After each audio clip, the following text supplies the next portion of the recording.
Go ahead. Go ahead, B. We can't talk at the same time. Go ahead. Welcome to another episode of Listen to Sade and Bridget Renee. Today we drinking the blue bottle. It's good. Blue Magic. Yes. It's really yummy to my tummy. I love it. Me too. Bottle almost gone, y'all. It is. Almost gone. It is. We've been pouring. And we have. Bottles up. Today we're talking about triggers. Triggers. What triggers you? What triggers you and how do you handle them? Do you handle triggers in a way where it's damaging to friendships and family members? I think going with triggers, you have to be mindful of how you handle them with others. You have to know that you're in a safe space with the people around you. It's never intentional. You know what I mean? I do, because everyone don't know your triggers. Right. Like, everybody can read your mind like, we don't know what triggers people. Yeah. That's where, of course, the emotional intelligence come in. Again, how you handle it. That's where the communication come in too. Now, I know when I have certain triggers, I'm like, oh, wow, this triggered me. Yeah. Or I don't put myself in certain environments that I know may trigger me from something that I haven't healed from yet. Correct. I'm just not going like, I don't know. Yeah, I think too, especially going to therapy, it's important for us to be able to utilize the tools that we're given in therapy in situations. And I'm not saying that being triggered is ever easy, and you may not understand why you're reacting the way that you are at a particular time. However, once you've had some time to think about it, I feel as though you should go address it with whomever. Absolutely. Because I have been in spaces where something triggered me and I may have took it out on others. Yeah. And they not knowing like what's wrong with me. And I'm like, oh, this triggered me. That's why you communicate. Well, this triggered me because of XYZ, and I'm still working on that piece. Yeah. Gotta let people know. And again, back to what you said about therapy, we have to do the tools. That's our homework. We have to do the homework because that's the only way we're gonna heal and get through. It is, and at some point we have to realize when therapy is or is not working. Absolutely, you can fire your therapist. Yes. And get a new one. Or it's okay for you to take breaks because you know that you don't want to do the work.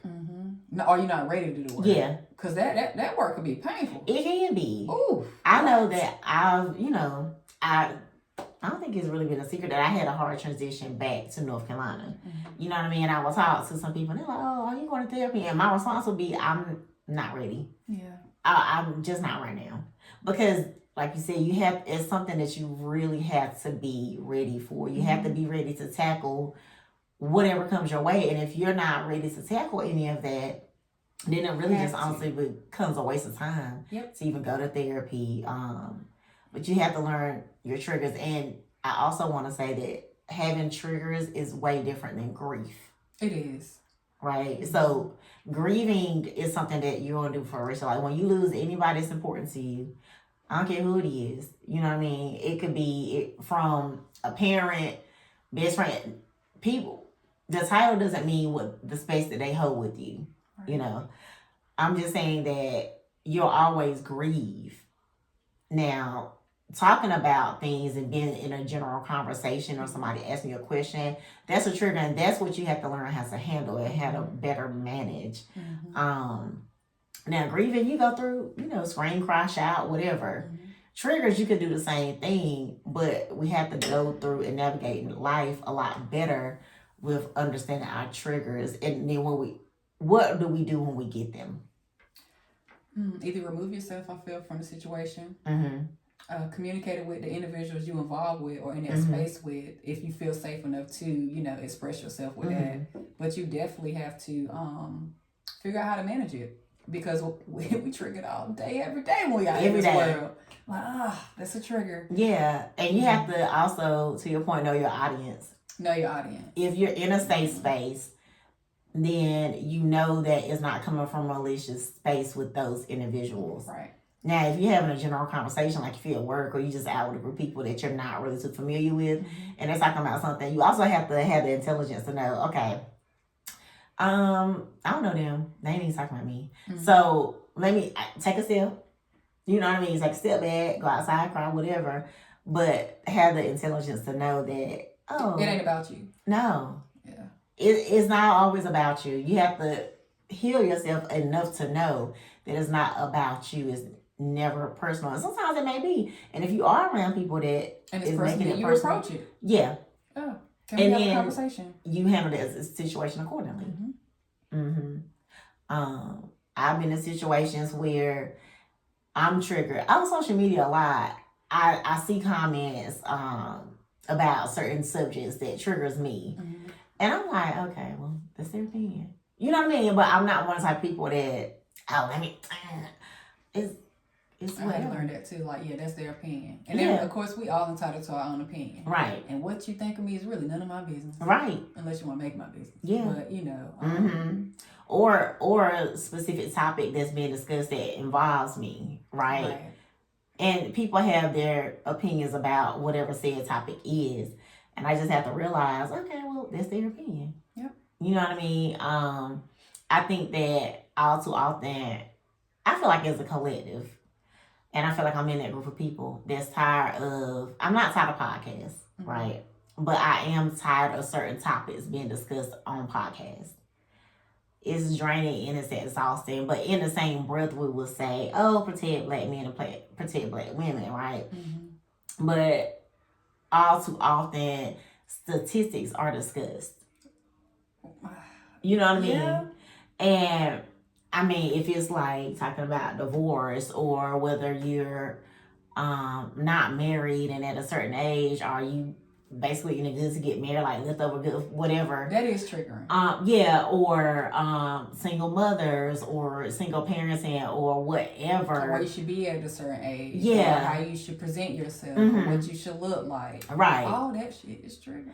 And even from, honestly, when people down talk individuals with a 9-to-5 and are entrepreneurs or people that are entrepreneurs and have it's all those type of conversations, like the colorism, right? It's all everybody putting their opinions out here. Yeah. And it's clouding everyone's mind. Right. Of what we should be. Yeah. That is triggering. It is. It's very triggering. Definitely triggering for me sometimes. Yeah. And I see some of those conversations. I'm just like, well, that's what you think.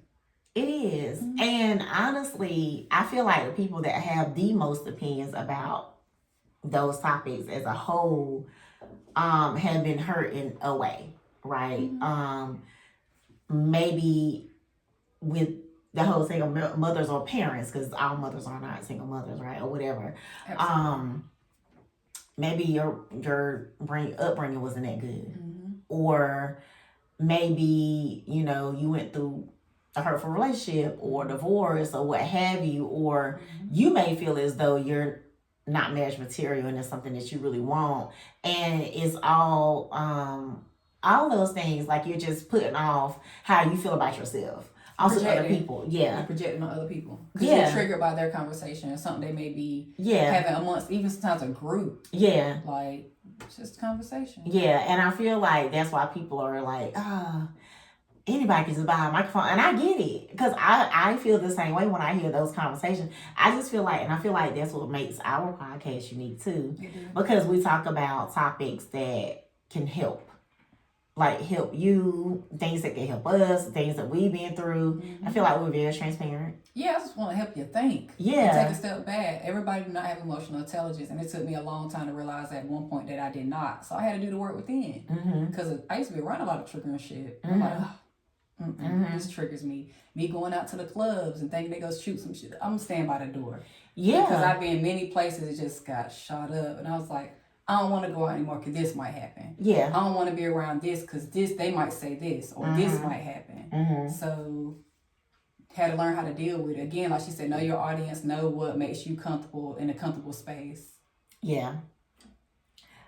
It's just, and I don't feel like people really understand the things that they say. Also, because I remember, and this was years ago, I went out to a club and this boy I went to college with had asked me and my friend, did we have kids? And we were like, no. He's like, oh, I know that's trash. Like, what? You know what I'm saying? Like, what? Yeah. I don't really. He was immature. Yeah, and it's just things like that, right? Because to be honest, you don't know if we were even trying, if we was in a mind, like you don't know, like just things like insensitive comments, period, right?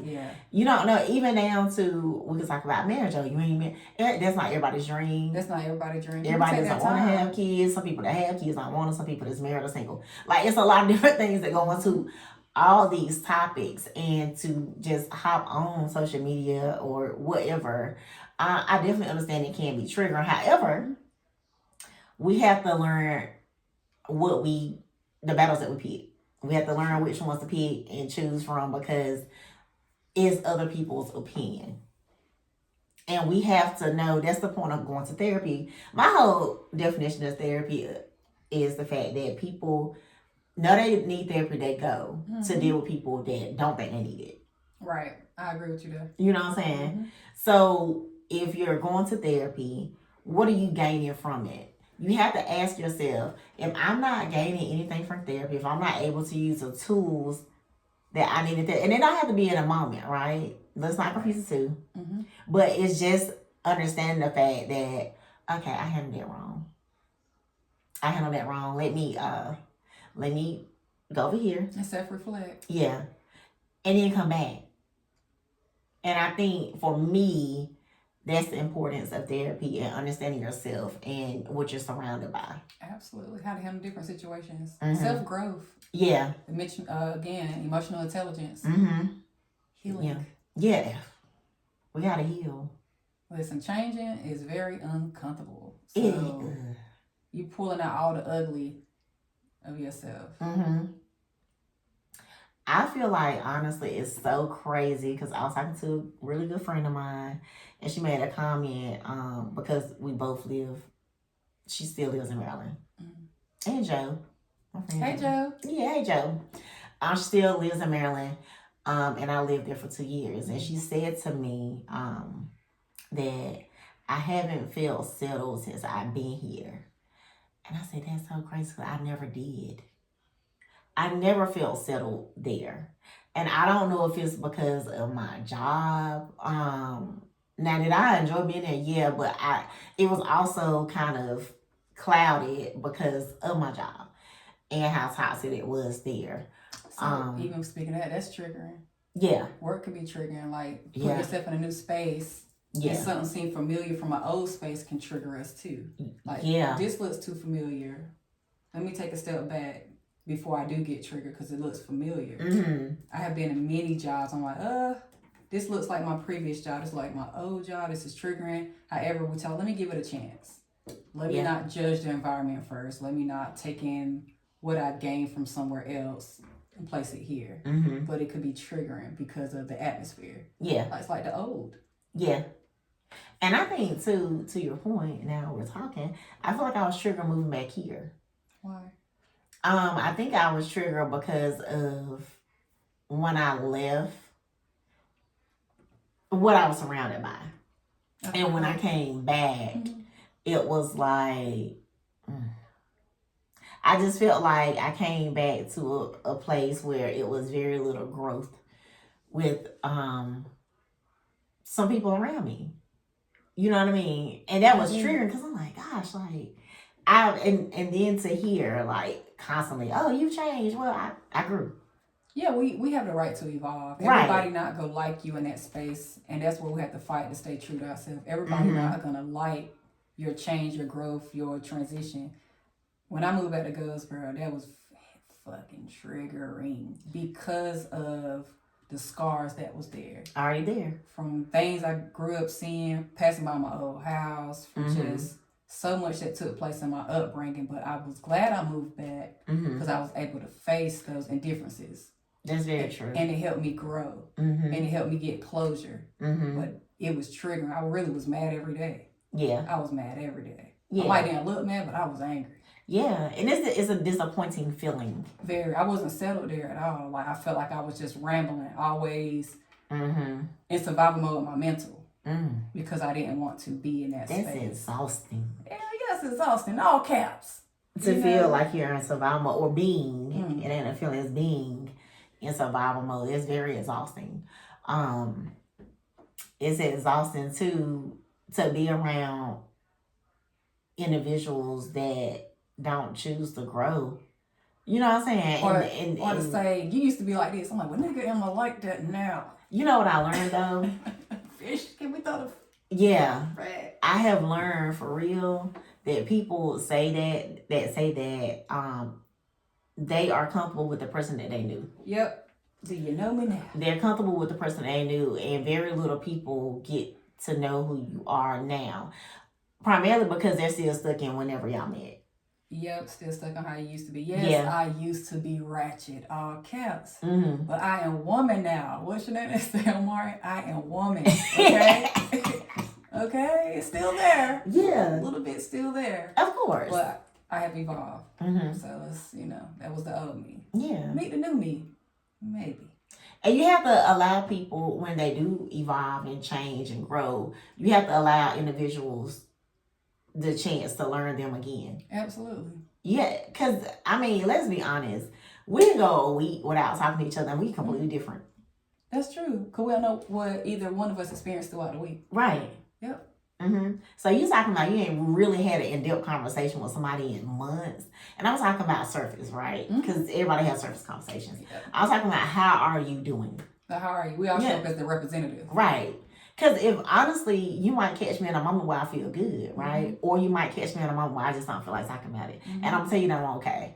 So it's so many different avenues to that. And that can be triggering too. Yeah. When people ask you, are you okay? Like, yes. Am I okay? That can be a triggering question too. It can be. Yeah. It can be. Well, it's just something we want y'all to think about. Like, what are your triggers? What are your triggers? How do you handle your triggers? Can't handle everything with violence. Trust me. Right. I know. Yeah. Whoa, I told y'all I evolved. I grew, okay? Do you handle things in a mature manner? And if you don't, that's okay. How do you go back and fix those things? How do you fix those broken relationships? And if you don't want to, that's okay too. Yep. But I feel like that's a part of boundaries and setting those boundaries and standing firm on them. They're healthy. Create those boundaries so you won't be triggered. Yes. And again, like she said, know your triggers. Know your triggers. And learn them. Because sometimes you have to learn them. You don't know your trigger until something happens. Until you're in the moment. Yeah. Like, ooh. And grow from that though. Just, okay, that's one of my triggers. Yep. But people don't know. They don't. And it's never intentional. Well, not from me or Sade. But I'm just saying, be sure that you do know your people. And if it is coming from a safe space, intentionally check that too. Yep. All right. Thank y'all. Bye, y'all. Thanks for listening. Bye. That was crazy. I was crazy. No, it was. That's why I'm laughing like that.